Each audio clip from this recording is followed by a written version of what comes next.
Today we're discussing the impact of AI and digital transformation on the energy workforce. Our facilitator is Marcia Williams, an expert in tech with over 25 years of executive experience. She served as VP and Chief Information Officer for several publicly held companies, and she still serves on several boards. Welcome, Marcia. Thank you, Gene. Great to be here. Theme number 2, put yourself in the shoes of the COO. What will we talk about today?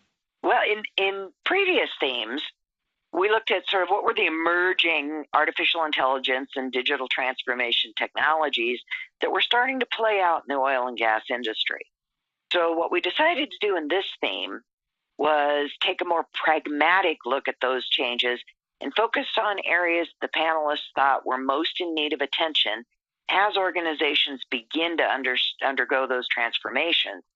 So to do that, we said, okay, panelists, put yourself in the shoes of a new chief operating officer who has been asked within the next 24 months to take on sort of a transition in a mid-sized oil and gas company. So tell us about the panelists that sat on this conversation. The goal with this panel was to bring together a group of experts from the global oil and gas industry. And we currently have representatives from the U.S., Switzerland, the U.K., France, Trinidad and Tobago, Singapore, and Spain on our panel. And on top of that global diversity, we also have expertise that ranges from CEOs, COOs, and directors who look broadly across all areas and functions within an organization, all the way to those who are more deeply focused on areas like safety, systems engineering, and organizational change management. This is really an amazing panel. And let's get into your executive summary here, because you only have 2 points listed here, but there's much more depth than this might suggest. Walk us through here. Indeed. When we looked at the next 24 months and the changes taking place within the oil and gas industry, our panelists really narrowed in on 2 key dimensions. And the first dimension was all around workforce engagement and what's needed to help employees engage and adapt to this changing environment. And there'll be 3 subpoints within that we're going to get into. And then the second area has to do with the significant step change that's occurring right now with the rapid adoption of new technologies fairly universally across oil and gas. And again, we've got a couple subpoints that we're going to talk to as we get further on in the presentation.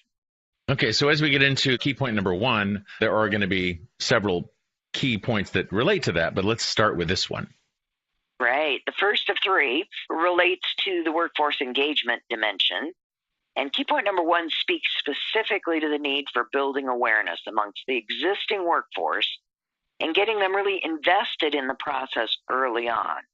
And the panelists came up with really interesting approaches like operations transformation cafes and future casting sessions as a way to sort of bring this topic out into the open and create a real dialogue around industry transformation as this first key point under workforce engagement. So let's get into key point number 2, which is a continuation of these ideas.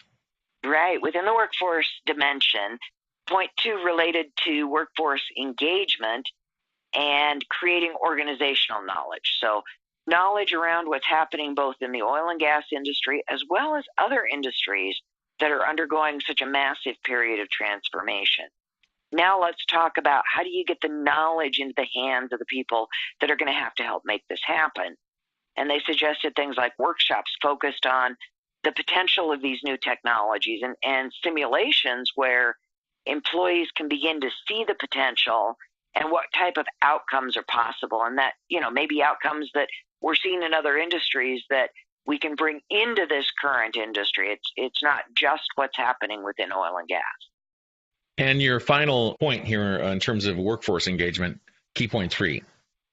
Right. Lastly, within the dimension of workforce engagement was the need to demonstrate some positive outcomes of early initiatives in order to sort of raise that level of trust amongst employees and start to shift perceptions that may be focused on negative impacts. But if you can really show some of the positive successes early on, then you're going to help eliminate some of that fear when we start moving into artificial intelligence and the battle of perceptions that comes with introducing any new technology.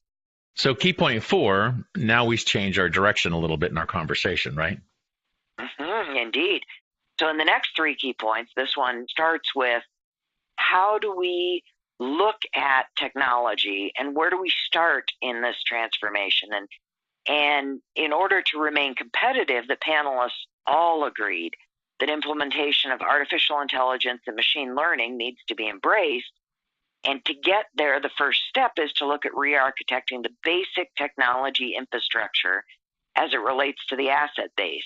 The panelists felt it was critical to re-architect the way that data is gathered from this asset base using IoT and edge computing, rather than just continuing to sort of do a Band-Aid approach, but step back and really think about this as building a foundational pyramid.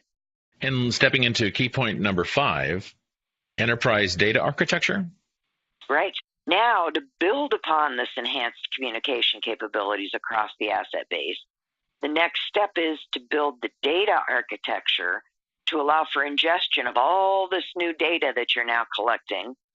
So to realize the full potential of artificial intelligence and machine learning, you need to have the appropriate data repositories in place that can feed and funnel all this data to a spot where then on our next key point, we can really start to take advantage of it.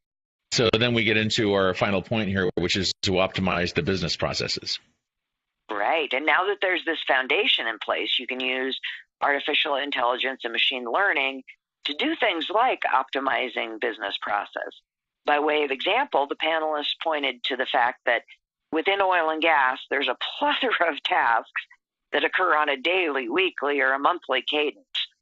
And this was driven historically by the need to avoid catastrophic events when dealing with such a hazardous environment. But with the ability to monitor assets using the advanced sensors and things that we talked about in the past 2 key points, the business process can then change to more of a management by exception or a deployment of resources as needed. As pointed out here, pumpers can move to a more efficient way of doing business by optimizing their routes based off the data provided by the sensors located at the asset. There's a ton of valuable data, great panel discussions. Tell us about the 3 that really stood out for you.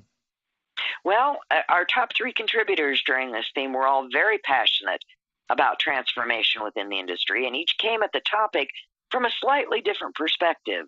Amitabh's focus is on the energy workforce and the safety aspect of that workforce, while Glenn Roy has a long-standing history of working in organizational change management. So, of course, he was at the crossroads of sort of the workforce and the technology. And then Alas's background is business strategy with deep expertise in supply chain and outsource management. So this was so fascinating. Where do we go next? What does theme number 3 look like at this point? Well, in our next theme, we're going to build upon the findings from this theme that we just talked about and focus specifically on how these transformations apply to organizational design and deployment of the workforce within the oil and gas industry, and what shifts are we going to see in that organizational design that sort of take advantage of these newfound capabilities. I look forward to that. Thank you, Marcia, so much.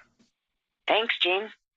Again, Marcia Williams, an expert in tech with over 25 years of executive experience. She served as VP and Chief Information Officer for several publicly held companies. She still serves on several boards. And Marcia, we will talk again. Looking forward to it.